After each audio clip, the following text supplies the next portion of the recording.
Du sitzt gerade in 3 oder 4 Gesprächen mit Agenturen oder Dienstleistern. Alle wirken kompetent, alle sagen sinnvolle Sachen, alle haben natürlich Referenzen und du legst auf und weißt trotzdem nicht, wer davon jetzt wirklich was kann. Und dann passiert in der Regel etwas ganz Bestimmtes, weil am Ende nichts übrig bleibt, was du vergleichen kannst, entscheidet die einzige Zahl, die überall gleich aussieht, nämlich der Preis. Und so gewinnt oft der günstigste, aber nicht, weil er irgendwie überzeugt hätte, sondern weil er halt der einzige war, den man überhaupt vergleichen konnte. Also dieser Preis war das einzige Element, was man so direkt vergleichen konnte. Darum geht es mir in dieser Folge. Die ist vor allem für alle gedacht, die gerade jemanden für zum Beispiel Werbekampagnen suchen und selbst da nicht tiefer im Thema drinstehen. Und das kriegen wir oft auch zu hören, ja, dass dann Leute sagen, ich habe eben oft in den Gesprächen das Gefühl, man müsste eigentlich schon Fachmann oder Fachfrau sein, um überhaupt beurteilen zu können, wer da quasi auf der anderen Seite steht, ne, und was der oder die für eine Expertise hat. Und wir sitzen natürlich auf dieser anderen Seite, ne, vom Tisch. Jeden Tag, jede Woche, jeden Monat. Letztendlich ist das ja auch eine Situation, wo beide Seiten sich gegenseitig so ein bisschen prüfen und natürlich auch gucken,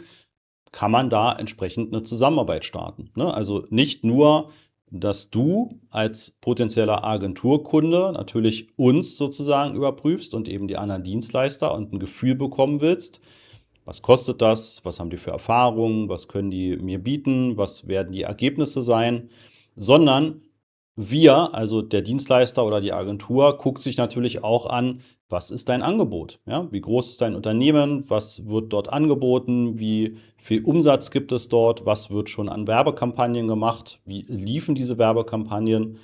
Also das ist ja so ein gegenseitiges Screening. Und sehr häufig sehen wir natürlich dann auch entsprechend die Google Ads-Konten von Unternehmen, die vorher schon mal 2, 3, 4 oder mehr Anbieter hatten, die alle da drin rumgewerkelt haben. Und daher wissen wir ziemlich gut, welche Prüfung im Nachhinein was gebracht hätte und welche eben nicht. Also manchmal muss man leider sagen, laufen manche Menschen einfach wirklich in die vorher schon erkennbare Falle. Es gibt Dinge, die kannst du nicht prüfen, ja, und die musst du auch nicht prüfen. Und ich fange mal mit dem an, was du da getrost eigentlich weglassen kannst. Ja, ob eine Kontostruktur gut ist, also in deinem Google Ads Konto, kannst du in der Regel nicht beurteilen. Ob die richtigen Suchbegriffe drin sind, auch nicht. Ja, zumindest nicht, wenn man sich damit noch nicht beschäftigt hat.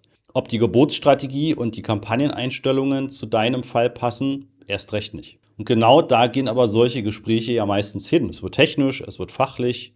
Ja, du nix, du verstehst die Hälfte und bist danach eben auch nicht schlauer. Deswegen lass dann einfach solche Dinge sein. Dafür brauchst du halt irgendwann mal eine Zweitmeinung, aber eben noch nicht in der Auswahl. Worauf du aber durchaus achten kannst, redet die Person über dein Geschäft in diesen ersten Gesprächen oder über sein Geschäft. Wir zum Beispiel, wir fragen immer erstmal nach deinem Betrieb, nach deinem Unternehmen, nach deinem Angebot. Ja, was ist ein Kunde bei dir wert? Wie lange dauert es, bis sozusagen eine Anfrage dann auch zu einem Auftrag wird?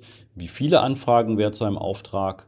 Wo kommen die Anfragen Stand heute denn hauptsächlich her? Und wenn jemand von diesen Dienstleistern auch nach 10 Minuten immer noch nicht weiß, womit du eigentlich dein Geld verdienst, ja, und wie eigentlich deine Zielgruppe aussieht, und ich habe das schon so oft gehört, ja, dass dann eben Dienstleister beauftragt waren, die letztendlich nicht mal die Grundlagen deines Geschäfts kannten und halt in einem ganz anderen Themengebiet unterwegs waren, in den Suchbegriffen und Keywords, als das, was du eigentlich erreichen willst. Ja, und dann kann so eine Person für dich natürlich auch keine sinnvolle Werbung steuern, die zu irgendwelchen Ergebnissen führen wird.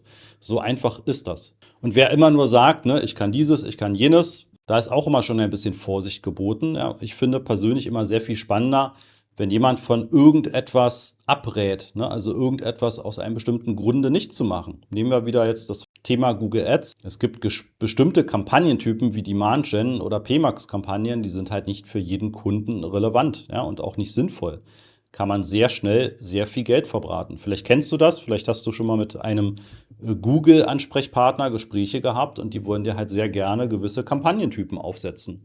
Display, Demand Gen, ja, sind einfach da sehr, sehr, sehr verbreitet, weil das einfach sehr schnell sehr viel Geld ausgibt, aber nicht unbedingt im Sinne deiner Unternehmensziele. Und wer dir von gewissen Dingen abrät, ne, der denkt halt schon für dich und für deine Zielgruppe entsprechend mit. Ja, und was wir auch oft wiedergespiegelt kriegen, Wir sagen auch, wenn aus unserer Sicht es für dich einfach keinen Sinn ergibt, mit uns bzw. mit Google Ads und mit anderen Kampagnen zusammenzuarbeiten. Redet jemand nur über Klicks und Sichtbarkeit oder redet jemand auch eben über Anfragen und Aufträge bei dir? Das ist aus meiner Sicht somit der größte Unterschied zwischen jemandem, der ein Konto bedient, und jemandem, der wirklich dann eben dein Ergebnis im Blick hat. Also der wirklich versucht zu verstehen, was sind deine Ziele? Wer ist deine Zielgruppe? Wie kommen wir am besten hin, diese Zielgruppe zu erreichen und für dich zu Neukunden zu machen? Und zwar nicht in Fachbegriffen, sondern so, dass du es am Abend irgendwie deinem Steuerberater erklären könntest. Oder eben, ne, das haben wir sehr häufig, dem Partner oder der Partnerin abends eben nochmal erklären kann. Und wer das dann nicht einfach so wiedergeben kann, hat es entweder selbst noch nicht durchdrungen oder es war einfach viel zu kompliziert, dass du das überhaupt verstehen konntest. Ja? Und das sind einfach keine guten Vorzeichen für eine mögliche Zusammenarbeit. Dann noch so ein paar Punkte, die uns immer wieder auffallen. Sprichst du gerade mit der Person, die dann später auch deine Kampagnen macht, oder ist das nur Vertrieb? Und was passiert, wenn diese Person, ja, selbst wenn sie deine Kampagnen betreut, mal 2 Wochen ausfällt? Das ist gerade bei Freiberuflern durchaus ein Thema, wo wir auch immer wieder mal hören und irgendwelche Schreckensnachrichten hören, dass dann einfach jemand nicht mehr erreichbar ist. Aus Krankheitsgründen oder aus anderen Gründen. Also stell ruhig mal die Frage, was passiert eigentlich, wenn ich mal eine extrem dringende Frage habe? Wie erreiche ich jemanden und wie erreiche ich auch vielleicht noch jemand anderen? Also habe ich noch eine andere Kontaktperson in der Agentur bei diesem Dienstleister, die ich halt im Notfall kontaktieren kann? Eine total faire Frage, ne? Die kannst du sehr gerne stellen. Läuft die Werbung auf deinem eigenen Konto oder auf einem Konto von dem Anbieter? Was passiert mit deinen ganzen Daten, mit der Historie, mit Zugängen, wenn ihr irgendwann mal auseinandergeht? Die Frage kostet dich ein paar Sekunden im Gespräch, kann dir später aber Jahre an Lerndaten retten oder, und auch das hören wir leider immer wieder, eine Menge Lehrgeld, ja, weil du manchmal bei gewissen Agenturen einfach eine Übergabepauschale bezahlen sollst, damit du an deine Kampagnen kommst, die du jahrelang bezahlt hast. Ja, und das sind Themen, die werden halt leider bei dem Start mit einer Agentur total unterschätzt. Neulich habe ich auch von einer Unternehmerin auch ein Szenario gehört, weil sie hat uns nämlich zurückgemeldet, dass sie es sehr positiv fand, dass wir nicht sofort irgendwie einen Vertrag und ein Angebot vorgelegt haben. Das hat sie nämlich schon anders erlebt. Ja, und wer im Erstkontakt schon direkt irgendwie eine Unterschrift haben möchte, der hat deinen Bedarf in der Regel noch gar nicht verstanden. Ja, der vermutet einfach nur, worauf es ankommt und will einfach in dem Moment nur Geld verdienen. Auch noch vielleicht so ein kleiner Hinweis, auch da haben wir schon öfter als Feedback bekommen, wenn wir zum Beispiel, ne, als Agentur, als potenzielle Agentur, auch in den ersten Gesprächen sagen, hey, ich habe das noch nicht so ganz verstanden, kannst du mir das nochmal genauer erklären, was ihr da eigentlich anbietet? Dann sind diese Nachfragen jetzt irgendwie nicht einfach ein negatives Zeichen, sondern das soll dir signalisieren, wir versuchen wirklich zu verstehen, ne, was deine Zielgruppe ist. Wir haben wirklich Unternehmen, die wirklich sehr komplexe Produkte haben oder Angebote haben, die zum Beispiel im Bereich der Medizinphysik unterwegs sind. Ja, und natürlich stehen wir da nicht in dem Thema so tief drin, als dass wir sofort verstehen könnten, wer eigentlich die Zielgruppe dafür ist, ja, und was es dort für Vorschriften gibt, für Vorteile, für Nachteile.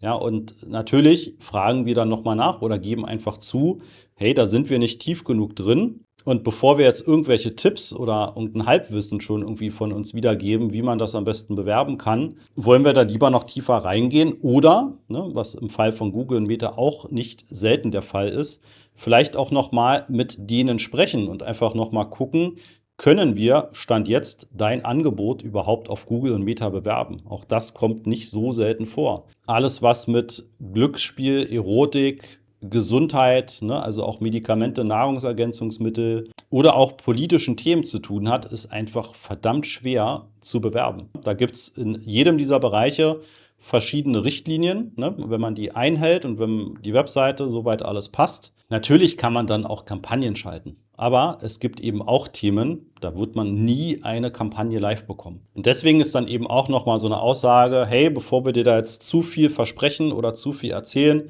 gib mir bitte nochmal mehr Informationen. Ja? Und das sind einfach Zeichen, die durchaus positiv zu deuten sind. Ne? Weil warum sollen wir dir einfach irgendwas erzählen, wenn das vielleicht am Ende sogar falsch ist? Ne? Und diese Unternehmerin meinte dann auch tatsächlich am Telefon, Super, das ist mir auch tatsächlich sehr viel lieber, so ranzugehen, als einfach irgendwas blind zu versprechen.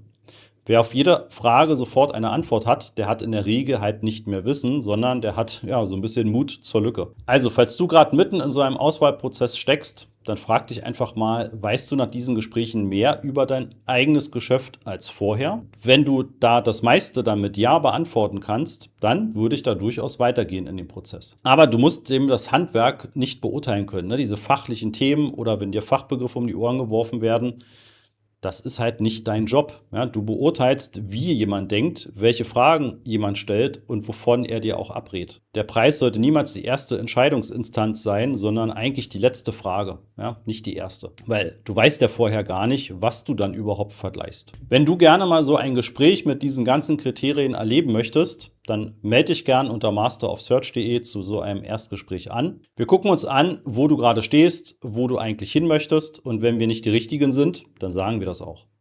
Wir freuen uns auf das Gespräch. Bis zur nächsten Folge. Ciao.